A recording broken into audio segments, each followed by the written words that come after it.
So much like Blade himself, we dodged quite a few bullets, most of those being fired off by Marvel TV. But then the savior, Papa Feige, showed up and said, no, you can't have Blade to ruin as well.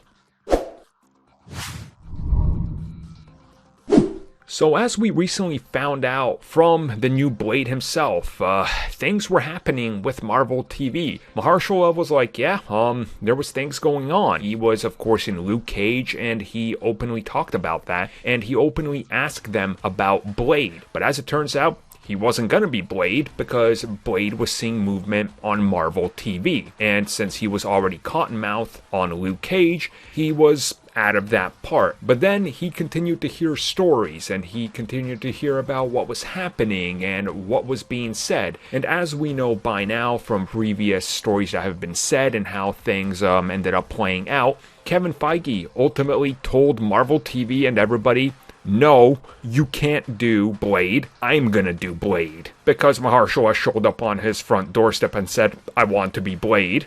And Feige realized, I have one of the best actors in Hollywood here. How do I say no? Hey, Marvel TV, back the f*** down. And of course, we knew that Kevin Feige was going to be taking over everything at Marvel TV. That was in the works for pretty much most of 2019. And, Blade was announced for the MCU. And they announced, yeah, we're not doing it as a TV show. We're going in this direction. And this is how it's going to go. Now, I know some people will bring it up, but Armin, you love Marvel TV. Yes, I do. Because a character like Luke Cage, for example, or Daredevil don't need a giant budget compared to the movies. But a character like Blade and Inhumans, for example, and Iron Fist are more deserving of a higher budget because of what their stories are. Iron Fist and the Inhumans were massively held back because they were on TV, because they couldn't show you everything they wanted to, and they were restricted by the sets and small budgets. Could you imagine Blade